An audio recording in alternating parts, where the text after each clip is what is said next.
Leer para entender el mundo y para poder cambiarlo, con el propósito de mejorarlo. Leer para cambiar uno mismo, leer por gusto, por pasión, para saber, para conocer y también para dudar, para cuestionar. Letras militantes. Comenzamos. Presiones internacionales para privatizar. La década de los 90 empezó con una explosión. Estoy seguro de que la privatización será un tema continuo durante los años que restan de este siglo, y los beneficios potenciales para los países interesados sin duda se extenderán hasta el nuevo siglo. William Brady, vicepresidente ejecutivo del International Finance Corporation, filial del Banco Mundial. A partir de los años 80, las presiones del gobierno de Reagan, el Banco Mundial y el Fondo Monetario Internacional usaron su influencia cada vez mayor sobre las endeudadas naciones en desarrollo para forzarlas a abrir sus servicios públicos, incluyendo la electricidad, a las inversiones extranjeras. Los préstamos del Banco Mundial y del Fondo Monetario empezaron a depender de condiciones que incluían la privatización, reubicar la producción, reducir la planta laboral en los servicios públicos, reducir obstáculos a inversionistas extranjeros y redirigir el gasto del gobierno, alejándolo de los servicios públicos y empresas de propiedad pública para preferir el servicio de la deuda. En abril del 2001, el antiguo economista principal del Banco Mundial, Joseph Stiglitz, delineó los 4 pasos que ahora el Banco Mundial y el Fondo Monetario aplican a los países pobres con problemas de deuda. Esta fórmula, presentada como un convenio de reestructuración, se usa con todos estos países a pesar de sus diferentes culturas, estructuras políticas y circunstancias. Los pasos son 1. Privatización. Venta de activos del gobierno y de servicios y empresas dirigidas por el gobierno. Muchas veces los políticos reciben con beneplácito esta noticia, ya que prevén beneficios para ellos cuando dichas empresas se venden a precios multimillonarios y en dólares. 1 o 2 países se están resistiendo. Malasia, por ejemplo, detuvo sus planes de privatización eléctrica al ver la volatilidad de precios que se originó por los mercados de electricidad en Estados Unidos. El ministro adjunto de Energía de Malasia afirmó: la inestabilidad de precios y un suministro no confiable son riesgos que no podemos correr en nuestra lucha por industrializarnos. 2. Liberalización del mercado de capital. Permitir el libre flujo de inversiones dentro y fuera del país. En la práctica, el capital muchas veces sale del país con más facilidad de la que entra. Los inversionistas tienden a especular en bienes raíces y en moneda local y después se salen al primer indicio de problemas, ocasionando un pánico que hace que los capitales salgan del país y queden drenadas las reservas nacionales. Para atraer las inversiones extranjeras después de tal fuga desordenada, el FMI hace que los países eleven sus tasas de interés a niveles tan altos que rayan en lo ridículo, hasta 80%, lo que causa estragos en el valor de la tierra y la producción industrial. 3. Precios sujetos al mercado, lo que significa eliminar los subsidios del gobierno en agua, alimentos y servicios y permitir que los precios dependan del mercado. Esto a menudo ocasiona desórdenes sociales y protestas masivas de los más pobres en las calles, imposibilitados para subsistir y con muy poco que perder. Tales disturbios, por lo general, son acallados en forma salvaje, con lo que los capitales huyen todavía más del país. 4. Libre comercio, que significa abrir los mercados de los países pobres a los bienes de los países ricos, mientras se mantiene la protección de Estados Unidos y en Europa contra los países agrícolas del tercer mundo. Muy buenas tardes, esto es Letras Militantes. El día de hoy hemos decidido retomar un texto que hace ya algunos años también ya habíamos presentado en este espacio.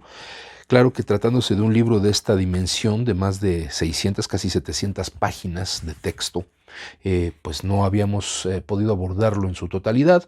Abordamos algunos aspectos. Hoy nos parece importante, dado el contexto que estamos viviendo con esta iniciativa presidencial de reforma constitucional sobre el sector eléctrico, nos parece muy importante retomarlo. Es un libro, un libro fundamental, el ABC de la privatización del sector eléctrico, y es de la autoría de Sharon Beder, Energía y Poder, editado por el Fondo de Cultura Económica a principios de este siglo XXI. Nos parece sumamente importante ya que retoma estos elementos fundamentales de los organismos internacionales que son los que presionan para que se logre esta privatización. Y bueno, estos 4 pasos que justamente Joseph Stiglitz, quien fue después Premio Nobel de Economía y hoy es un crítico del modelo neoliberal, fue de los que establecieron dentro del Banco Mundial o definieron dentro del Banco Mundial y el Fondo Monetario Internacional estos 4 pasos o estos 4 lineamientos: privatización, liberalización del mercado de capital, precios sujetos al mercado y libre comercio. La privatización, bueno, nos queda muy claro, es un proceso que en el caso de nuestro país inicia a principios de la década de los 80, llegando a la presidencia Miguel de la Madrid. Empieza este proceso de venta de los activos del Estado, de empresas públicas, con el pretexto de que, bueno, la crisis global que se había venido viviendo durante los 70 a partir de la crisis del petróleo, pues no se había logrado una recuperación.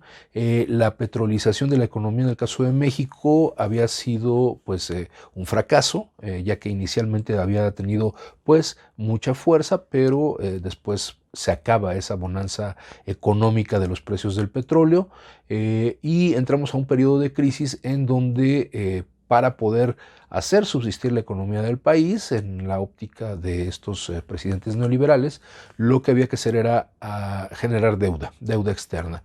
Y esta deuda externa solamente podía ser aprobada a través de estos ajustes económicos en las políticas de gobierno. Y uno de estos primeros es justamente el paso número 1 que menciona Sharon Beder, dibujado por Joseph Stiglitz, que es la privatización. El segundo paso, la liberalización del mercado de capital, finalmente lo que hace es que quita las trabas para que el dinero pueda entrar o salir de los países cuando se trata supuestamente de inversiones productivas y entonces el dinero pueda fluir sin mayor problema. Pero como dice la propia autora, en la práctica era mucho más fácil que el capital saliera de los países, ya que al vender todas estas empresas propiedad del Estado, particularmente de servicios, la ganancia pues lo que hace es irse del país. Realmente ya lo que se queda en el país es lo mínimo. Se reduce el costo y el gasto social y lo que hacen es irse los capitales, las ganancias de este capital hacia otros países. Además de que cuando se empiezan a presentar problemas dentro de los propios países, los propios capitales pueden emigrar a lugares en donde haya mejores condiciones para su reproducción y para que se eleve su tasa de ganancia. El tercer elemento, precios sujetos al mercado, bueno, pues lo vivieron muy claramente en el caso, por ejemplo, en Estados Unidos, propiamente en Estados Unidos, con esta empresa privada de energía, Enron, que lo que hacía era especular con el costo de la energía eléctrica y subir y bajar intensamente las tarifas para los usuarios. Y esto, pues, lógicamente generaba crisis muy fuertes. En otros países incluso esto llegó a desatar lo que menciona, estos desórdenes sociales que tratándose y dependiendo de cada país eran reprimidos de manera abierta o de manera velada por los propios gobiernos y pues esto generaba a veces que los propios capitales buscaran la manera de migrar. Y finalmente el libre comercio menciona que es abrir el mercado de los países pobres a los países ricos, es decir, se mantienen las políticas proteccionistas de la economía de los países ricos, en el caso de Estados Unidos y la Unión Europea, a costa de extraer toda esa ganancia de los países pobres o países empobrecidos económicamente, que lo que hacen es dar sus materias primas y su fuerza de trabajo muy barata, mientras que en estos otros países no es posible invertir desde los países que están menos, que tienen menos poder en la economía. Entonces, con estos 4 puntos nos queda muy claro que ese ha sido el proceso que rigió en este país desde el gobierno de Miguel de la Madrid, lógicamente en el de Carlos Salinas de Gortari, que fue como que la ebullición de este proceso de privatización encaminada a la firma en el 94 del Tratado de Libre Comercio con Estados Unidos y Canadá, el Tratado de Libre Comercio de América del Norte. Ahí fue donde también se vio toda esta privatización de servicios, aunque el mercado eléctrico, ya lo hemos comentado, permaneció de alguna manera intocable porque se venía todavía de un proceso nacionalista. La propia nacionalización de la industria eléctrica en 1960, de la mano de Adolfo López Mateos, había marcado un derrotero en el terreno de la energía que ya había marcado en un inicio el general Lázaro Cárdenas cuando fue presidente de México. Y entonces estos dos sectores fundamentales de la industria energética o del sector energético permanecían intocables, aunque todas las modificaciones que se empezaron a hacer en el periodo neoliberal tuvieron que hacerse desde las reglamentaciones secundarias y procesos internos administrativos para descapitalizar a estas empresas, en el caso de Pemex, en el caso de Comisión Federal de Electricidad y Luz y Fuerza del Centro, la compañía de Luz y Fuerza del Centro, antes del decreto que daría origen a Luz y Fuerza del Centro como paraestatal. Estas dos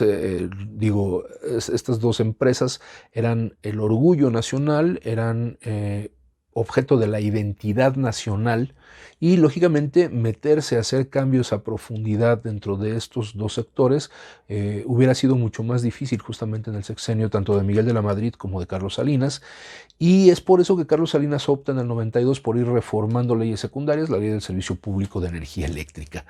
Estas reformas es lo que va a permitir la entrada de los privados en la generación de energía eléctrica.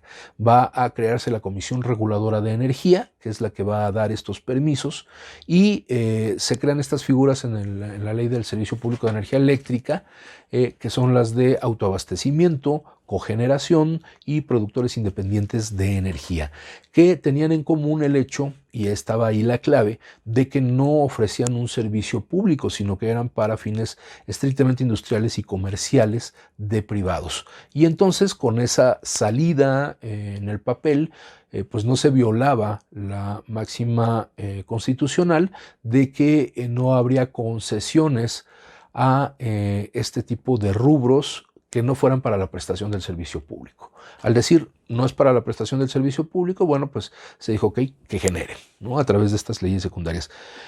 Y ahí empieza esta carrera que en el siguiente sexenio es donde va a buscar su primer intento fuerte el gobierno neoliberal de Ernesto Zedillo al proponer una reforma constitucional de los artículos 27 y 28, que en los hechos es lo que se aprueba con la reforma constitucional de Enrique Peña Nieto en el 2013. Entonces, bueno, se logra derrotar esta iniciativa de ley en el Congreso, también a través de la movilización social, y ahí tuvo un papel muy importante el Sindicato Mexicano de Electricistas, que a su seno interno pues se genera la discusión sobre esta iniciativa y los daños y las repercusiones que puede generar incluso para la materia de trabajo de los obreros de los agremiados al Sindicato Mexicano de Electricistas. Y diferentes corrientes empiezan a hacer la discusión, se abre incluso el debate para organizaciones externas y se genera un Frente Nacional de Resistencia a la privatización del sector eléctrico. Y en este participan principalmente el SME, pero también hay una interesante participación de un ala de trabajadores afiliados al SUTERM, empleados de la Comisión Federal de Electricidad. Hay también alianzas con organizaciones sociales, con partidos políticos. La bancada del PRD o prácticamente el PRD se vuelca a frenar esta iniciativa presidencial, y en el caso del PRI incluso hay una corriente dentro de su partido que decide apoyar esta lucha en contra de la privatización del sector eléctrico. Queda derrotada esta iniciativa, es rechazada en el Congreso de la Unión, y bueno, pues el plan de Zedillo pues se va a la congeladora, y habrá que venir al siguiente sexenio con Vicente Fox, en donde este presidente intenta hacer algunas modificaciones nuevamente desde la puerta trasera de las leyes secundarias, es rechazado por el propio Congreso, intenta hacer otra serie de modificaciones constitucionales, también es rechazado nuevamente, es derrotado.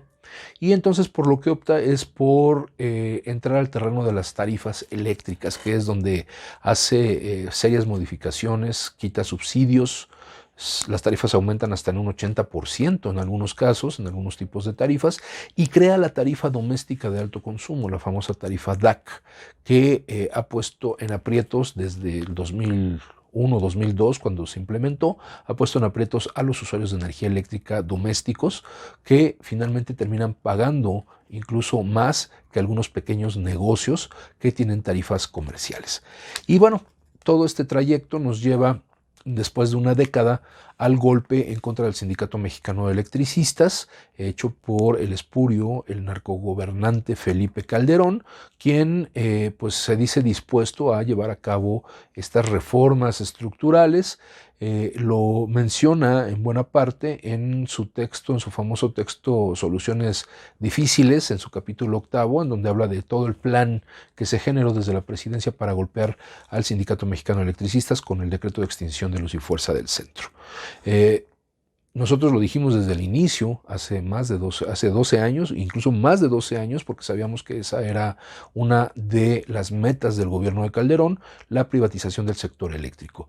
Pero incluso los sectores que hoy conocemos como disidentes, que lo eran entonces en la famosa planilla naranja que contendía por la Secretaría General, decían que lo que estaba haciéndose desde el Comité Central era espantar con el petate del muerto, ya que no había intenciones de privatizar, que simplemente había que ser más productivos, etc. Entonces, bueno, hoy queda demostrado que esas advertencias, que esos señalamientos que se hicieron desde la dirección del sindicato, a través de nuestro secretario general, Martín Esparza Flores, de toda esa pelea interna que había en Luz y Fuerza en contra de la descapitalización de la propia empresa al reducir el presupuesto, en contra de estos obstáculos que se ponían para conectarnos a estos anillos del sistema eléctrico nacional para la transmisión de energía. Todos estos obstáculos estaban encaminados justamente a encerrar a Luz y Fuerza y nulificarla. ¿Para qué? Para lograr la privatización de la industria eléctrica mexicana, como ocurrió finalmente en el 2013. Quizás el gobierno de Calderón hubiera querido llevarse esa medalla neoliberal de decir que ellos fueron los que lograron la privatización del sector eléctrico. Sin embargo, la lucha de resistencia del SME y la creciente lucha en esos inicios de la resistencia del movimiento de usuarios, que se convertiría en la Asamblea Nacional de Usuarios de Energía Eléctrica, retrasó el proceso, que finalmente se aplicó de manera pues hasta violenta, con este cerco policíaco y militar que se le hizo a la Cámara de Diputados y de Senadores en el 2013 para aprobar la reforma constitucional que finalmente modifica y cierra este ciclo nacionalista de la industria eléctrica nacionalizada, valga la redundancia, iniciado en 1960 con López Mateos.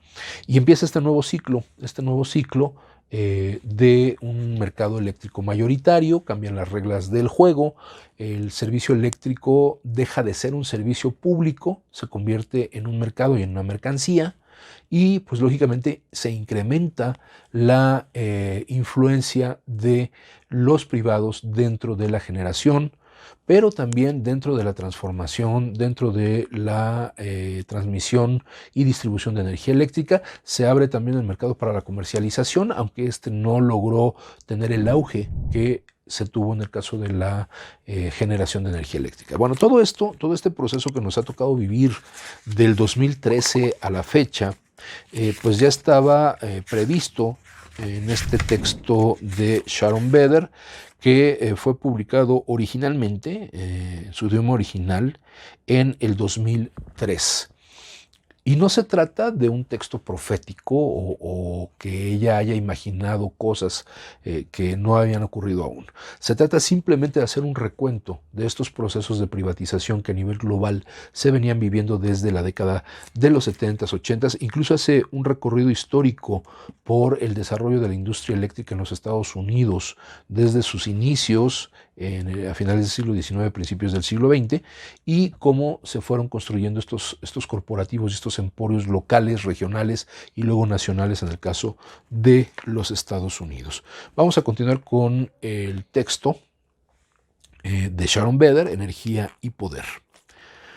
En 1990, John Williamson, economista con experiencia de trabajo para el Banco Mundial, el FMI y el Tesoro de Reino Unido, reunió una lista de políticas que los poderes que lo son en Washington estaban obligados a asumir a las naciones latinoamericanas, incluyendo los pasos arriba mencionados, así como la reforma y desregulación arancelaria, el Consenso de Washington. Esto es justamente cómo se fue diseñando y se fue imponiendo a los países que estaban sometidos a la cuestión de la deuda externa y deuda pública, y que tenían que aplicar todo esto desde el Consenso de Washington. Hay otra explicación muy interesante sobre cómo se conforma el poder de los Estados Unidos dentro de estas instancias financieras internacionales, pero ya llegaremos a ese punto. De ninguna manera el Consenso de Washington se limitaba a América Latina. Constituyó la fuerza que impulsó los paquetes de ajuste estructural que se impusieron a todas las naciones en desarrollo que recibieron préstamos del Banco Mundial o del Fondo Monetario. Las políticas también fueron adoptadas voluntariamente en países ricos con muy diferentes convicciones políticas durante los años 80, incluyendo los gobiernos conservadores de Margaret Thatcher en Gran Bretaña y Ronald Reagan en Estados Unidos, así como los gobiernos laboristas en Australia y Nueva Zelanda. El Consenso de Washington tuvo una fe exagerada en los mecanismos del mercado para resolver los problemas económicos y otorgó a las metas económicas prioridad sobre las metas sociales, con lo que destruyó en el proceso tradiciones socialmente benéficas y aspectos deseables de las culturas. Los sistemas de impuestos progresivos han quedado destruidos y los servicios sociales gubernamentales diezmados. Al final, la responsabilidad de los gobiernos se reducirá a mantener la ley y el orden, y la defensa nacional, y muy poco más. Esto es lo que nos relata, y es un proceso que lógicamente se vivió en México. Lo vimos muy claramente como a partir de desmantelar este estado de bienestar y privatizar servicios públicos y darle entrada a la iniciativa privada, modificaciones al mercado laboral a través del outsourcing, de la flexibilidad laboral en materia de jornada, de horarios, de pagos. Todo esto fue creando un esquema que efectivamente esta gente, o digamos los encargados de ponerlo en acción por parte de los gobiernos, pensaban que iba a resolver los problemas económicos que les habían dejado las crisis pasadas. Sin embargo, pues también generó sus propios problemas. Sabemos, por ejemplo, en el caso de Gran Bretaña, las luchas de los mineros, por ejemplo. En Estados Unidos, las huelgas de los operadores de vuelos, que fueron justamente por estos ajustes, estos recortes en materia de prestaciones laborales y prestaciones sociales, pero también por la privatización de las empresas en las que laboraban y que originalmente eran del Estado. Era la explotación de los bienes del Estado o los servicios que daba el propio Estado. Entonces esto se convierte en la piedra de toque del neoliberalismo, que, repito, no solamente, como lo dice el autor, en América Latina o en los países del llamado tercer mundo, sino también en los principales diseñadores de este modelo neoliberal. Bien, vámonos a la pausa, y regresando de la pausa continuamos con la lectura de Energía y Poder de Sharon Beder aquí en Letras Militantes. Estás escuchando Letras Militantes.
Letras Militantes. Continuamos.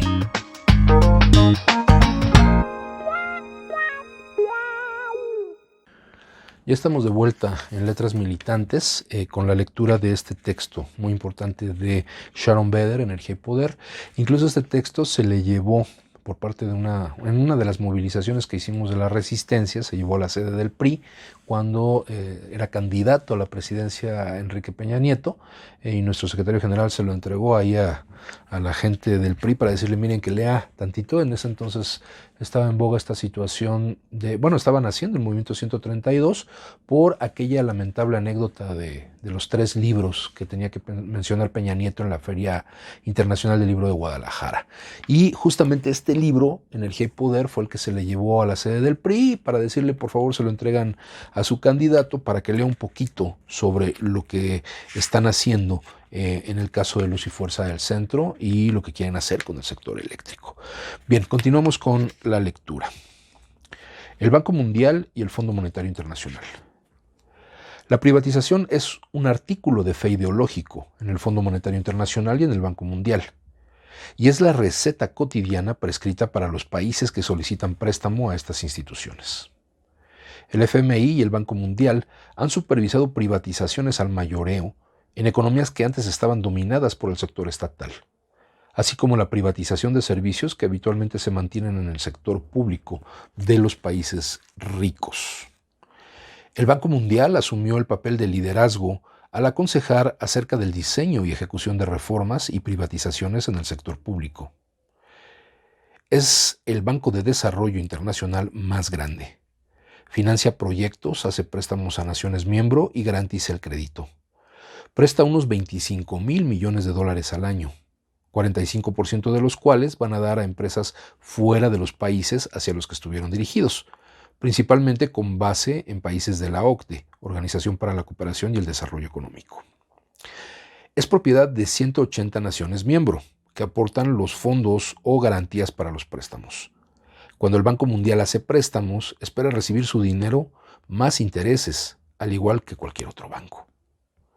El poder de voto o control del banco depende de la cantidad de dinero que aporta cada país. Este es un dato muy interesante sobre el Fondo Monetario Internacional y el Banco Mundial. Ya llegaremos al Fondo Monetario Internacional. Estados Unidos, que es el que aporta la mayor parte del dinero del banco, tiene el porcentaje de votos más alto. El G7, que lo integran Estados Unidos, Reino Unido, Alemania, Francia, Italia, Canadá y Japón, controla el 43% de los votos en el Banco Mundial. Ellos son los que deciden las políticas económicas en los países que piden el dinero. El Banco Mundial ha sido blanco de críticas por ser una herramienta de la política extranjera de Estados Unidos. Aunque hoy en día Estados Unidos tiene de 16 a 17% de los votos del banco, en comparación con 42% de cuando el banco empezó, tiene derecho a veto sobre decisiones de préstamos mayores y nombra al presidente del banco. El banco tiene su sede en Washington y, por lo tanto, emplea una alta proporción de ciudadanos estadounidenses, incluyendo a los de nivel gerencial senior. Walden Bello, director ejecutivo del Instituto para Políticas de Alimentos y Desarrollo, dice que Estados Unidos usa el banco en 3 formas. 1. Para castigar a las naciones disidentes y premiar a las que consideran aliadas. 2. Para integrar a las naciones de bajos ingresos a la economía internacional. Es decir, puede ser una nación que no tenga la gran riqueza en términos económicos, en términos monetarios, en términos financieros, pero pues se desarrolla en su mercado interno para sus intereses internos, con relaciones con algunos vecinos, con relaciones comerciales, pero la idea de estas políticas de financiamiento internacional es para integrarlos, que eso no es gratuito. Se les integra la economía internacional a través de la deuda con la finalidad también de obtener los beneficios en materia de recursos naturales, de recursos minerales, por ejemplo, la cuestión del litio, que también está en la reforma actual del presidente López Obrador, y entonces por eso no es gratuito. No se trata de decir queremos integrar a estos países para que compartan la riqueza que hay en el mundo. No, se trata de meterlos a este sistema para poder exprimirlos y tenerlos sometidos mediante esta aplicación de políticas. Y tercero, para proteger los intereses bancarios de Estados Unidos, lógicamente. Tras el inicio de la crisis de la deuda en 1982, cuando el gobierno mexicano amenazó con no cumplir con el pago de su deuda, que ascendía en ese entonces a $80,000 millones, el Banco Mundial y el FMI se concentraron en buscar formas de garantizar que las naciones deudoras pudieran pagar su deuda. Esto significó que el Banco Mundial hiciera un cambio de énfasis, pasando de préstamos para proyectos a ajustes estructurales que buscaban el pago de la deuda. Los préstamos de ajuste estructural conllevaban la imposición de condiciones a países que quisieran reprogramar sus deudas u obtener préstamos nuevos. Requerían que los países de bajo ingreso adoptaran medidas de austeridad, como reducción en gastos asistenciales y reducciones salariales. Y de ahí viene la cuestión de los topes salariales, que desde Miguel de la Madrid se convirtió en el duro lastre, el grillete que tiene sometido a la clase trabajadora desde el propio gobierno. Hay un tope en los aumentos de salarios que tiene que ver justamente con estas medidas de ajuste que se impusieron desde el Banco Mundial. Pero también venían acompañados de varias prescripciones de políticas neoliberales dirigidas a abrir las puertas de las economías del tercer mundo a los inversionistas extranjeros. Estas incluían eliminar las restricciones a la inversión extranjera, disminuir las barreras a las importaciones, devaluar la moneda local, elevar las tasas de interés, recortar los subsidios a las industrias locales y privatizar las empresas estatales. Esta es la fórmula con la que estos organismos financieros internacionales lograban hacerse de esos beneficios de los países. La privatización es elemento central del paquete de políticas de ajuste estructural. Durante los años 70, el consenso económico dominante había consistido en que la deuda de los gobiernos de los países pobres no representaba un problema, porque era necesario invertir en la infraestructura y servicios para el crecimiento económico nacional. El nuevo consenso de los años 80 fue que a los gobiernos se les debía disuadir de tener déficit en su balanza de pagos. El servicio de la deuda requería excedentes inmediatos en cuenta corriente. Es así como en el transcurso de los años y lógicamente con la llegada del neoliberalismo como principal doctrina económica, es la que dice pues hay que cobrar a toda costa y entonces incluso tener este déficit es obligatorio para los países deudores.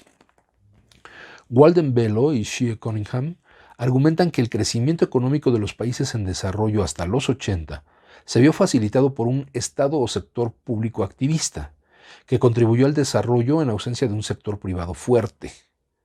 Contrariamente a las interpretaciones conservadoras doctrinarias, la importancia del Estado en el desarrollo económico postcolonial no surgió de una usurpación del papel de la empresa privada. Más bien, fue una respuesta a la debilidad de los intereses industriales privados. Esta debilidad o esto que se considera debilidad era simplemente el poder mantener un estado de bienestar en donde el Estado tuviera esa función social de cubrir con una serie de servicios. Pensemos en el caso de México en el Seguro Social, por ejemplo. El Seguro Social es una conquista histórica, se alcanza a mediados del siglo pasado, del siglo XX, como una forma de ofrecer servicios dentro de este esquema de producción capitalista. Es decir, la idea del seguro social no cambiaba el esquema de explotación del trabajo, lo cambiaba en todo caso en la manera en cómo se reproduce la fuerza de trabajo. Es decir, para que la empresa funcione, los trabajadores pues deben estar vivos, deben estar sanos y deben trabajar. Entonces, una de las funciones del salario es cubrir todas esas necesidades de servicios. Sin embargo, al ver que el servicio médico, por ejemplo, no podía ser cubierto totalmente con el salario sin dejar de gastar en otras cuestiones, como es pues, la manutención de la propia familia, el pago de una renta, la compra de ropa para poder pues, estar presentable, entonces se ideó un servicio público, que en este caso fue el Seguro Social, para que a los trabajadores, que no fue tampoco de manera gratuita, sino a través de las aportaciones que hace el patrón a sus trabajadores, a nombre de sus trabajadores para el pago del seguro social, los trabajadores puedan recibir un servicio médico, una atención médica y una serie de prestaciones de tipo de previsión social, de cultura, de recreación, como lo hacen pues a través de los balnearios y diversas actividades que hacen este sector salud, el Instituto Mexicano del Seguro Social o el ISSSTE, y que se convierten en servicio de los trabajadores. Bueno, este tipo de servicios se convirtieron en un obstáculo para que se obtuviera la mayor ganancia posible para recuperar el dinero de los préstamos internacionales. Y es por eso que se impulsa esta política verdaderamente depredadora sobre las poblaciones, ¿no? Para recuperar este dinero. Vamos a dar un brinco ya para hablar directamente de a lo que se refiere Sharon Beder en la cuestión de la generación de energía eléctrica, y este es un capítulo que se titula Productores de Energía Independientes. Durante la última década, la mayoría de los encargados de la electricidad de los países ricos han quedado electrizados. En alguna época se les consideró simples burócratas que dirigían aburridas empresas de servicios públicos, muchas veces propiedad de gobiernos. Hoy se parecen más a los ejecutivos petroleros que recorren el mundo entero firmando acuerdos en lugares como Kazajstán e Indonesia. Esta es una cita del periódico The Economist. Durante los años 80, la expansión de la infraestructura eléctrica en los países en desarrollo fue financiada por los préstamos extranjeros, debido a la escasez de capital local. Las deudas se fueron acumulando porque los consumidores locales no podían pagar los precios que hubieran pagado dichos préstamos. En los 90, debido a los elevados endeudamientos, los bancos de desarrollo dejaron de prestarle a los países en desarrollo para que fomentaran su propia infraestructura y los exhortaron a depender ahora de las inversiones extranjeras. La tendencia al financiamiento del sector privado y la construcción de generación de energía ha aumentado en todo el mundo. Y esto, bueno, es el resultado lógico del propio desarrollo industrial bajo el modelo capitalista. Ya lo mencionamos, lo presentamos en una de las emisiones de Letras Militantes. Esta explotación extremadamente racional de los recursos, es decir, cómo le exprimo todo lo posible al medio ambiente, al espacio que tengo a mi alrededor para producir, cómo le extraigo todo lo posible, el mayor beneficio al agua, a la tierra, a los animales y a los propios trabajadores, es lo que ha hecho crecer a la industria. Claro, lo que crece es la industria, pero no crece el beneficio para los trabajadores, ni para la población en general que no participa en ese proceso laboral.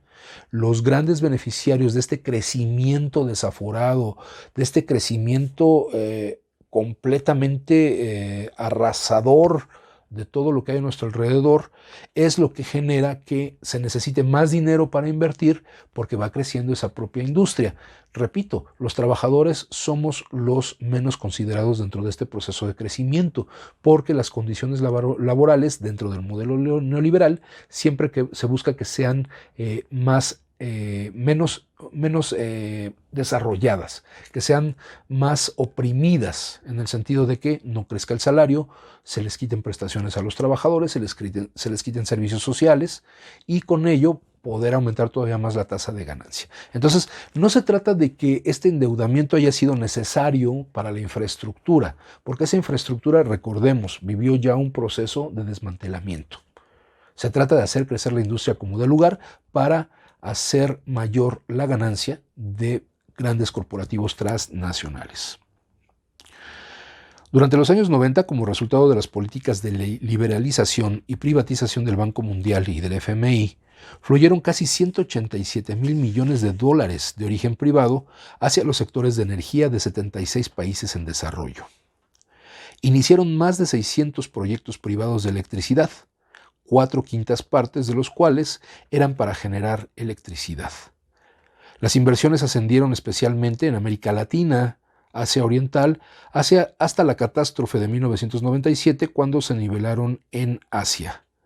Hoy día el sector privado es en los países en desarrollo un financiero importante y administrador a lo largo de las actividades de infraestructura, incluyendo la electricidad. Los proyectos de los 10 inversionistas más grandes representaron más de un tercio de la totalidad de las inversiones en este sector. Los 3 principales en 1999 tenían su sede en los Estados Unidos: AES, Enron y Electricité de France.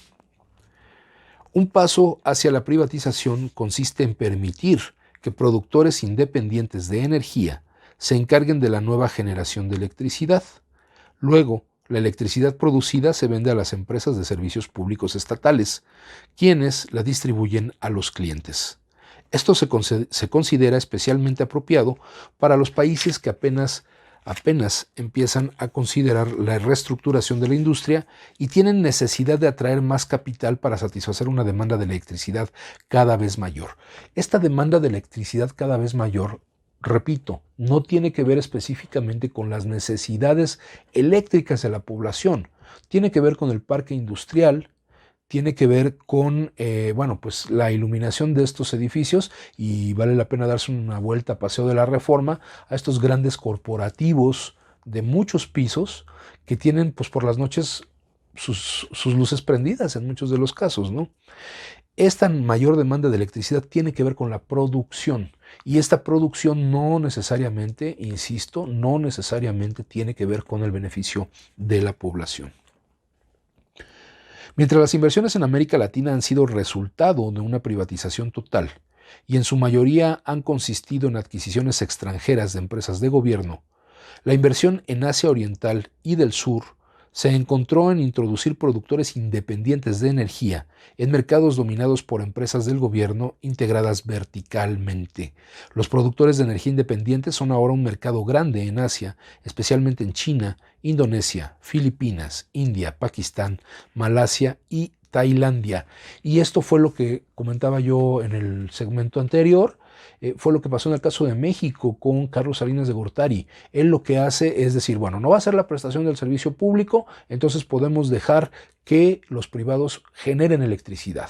Y finalmente se generó a su vez un mercado negro de energía que hoy es el dolor de cabeza que intenta quitarse a través de la iniciativa presidencial de reforma eléctrica.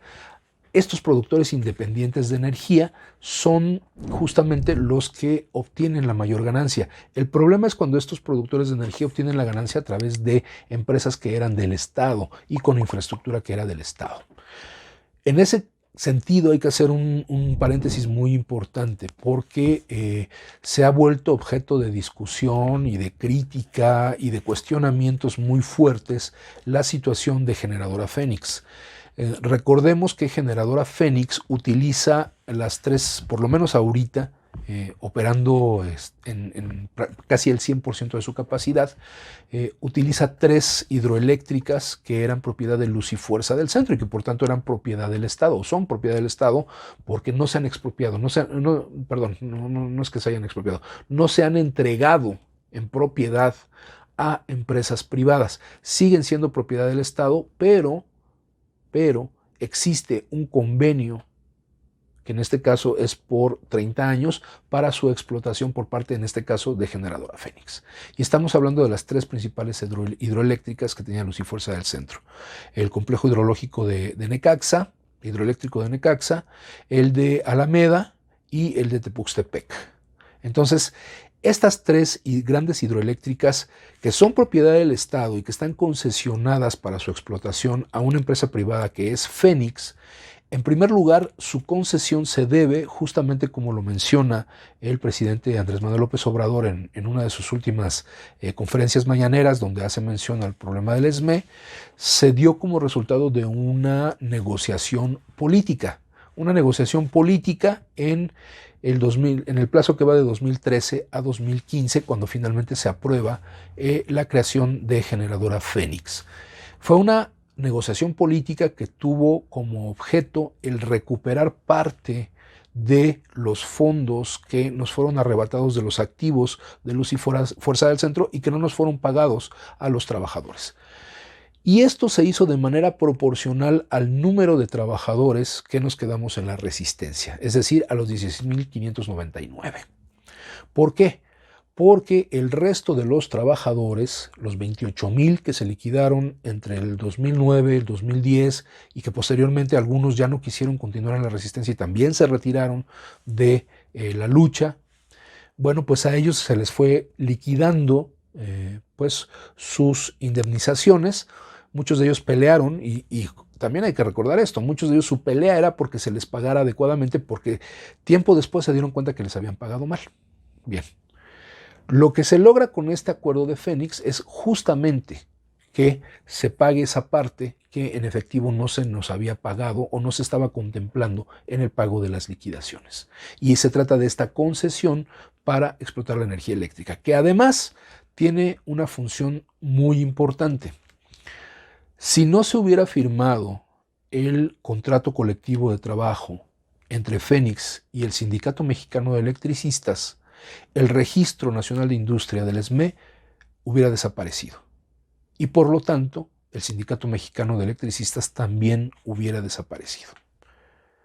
Entonces, este convenio que se firma para generar a Fénix es un acuerdo político, efectivamente, que tiene que ver con bienes de la nación, efectivamente, que nos están siendo concesionados por un periodo de tiempo como parte de la indemnización para los trabajadores, pero también para mantener el Registro Nacional de Industria de nuestro sindicato. Y finalmente, lo que llama mucho la atención y mueve incluso a risa es que la gran preocupación de esta disidencia desaforada, derrotada en lo electoral, derrotada en lo legal, ahora lo que quieren es que se devuelva este parque de generación al Estado. Si nos vamos a las cantidades de energía que generan y el lugar que ocupa Generadora Fénix dentro de estos productores independientes de energía, nos vamos a dar cuenta que es un lugar bajísimo, porque de este porcentaje que genera la industria privada, Generadora Fénix genera electricidad en el orden de menos del 1%. Es decir, de todo lo que generan los privados, menos del 1% es lo que genera Fénix. Y mueve a risa porque en lugar de apoyar una lucha para sacar de este país, por ejemplo, a Iberdrola, de quitarle a Iberdrola todo el poder que le dio Felipe Calderón, están más preocupados en desmantelar a Generadora Fénix y ese 0.05% de energía que puede estar generando. Mientras que Iberdrola, Mitsubishi, Electricité de France, General Electric son las grandes generadoras privadas que no son tocadas en el discurso por esta disidencia.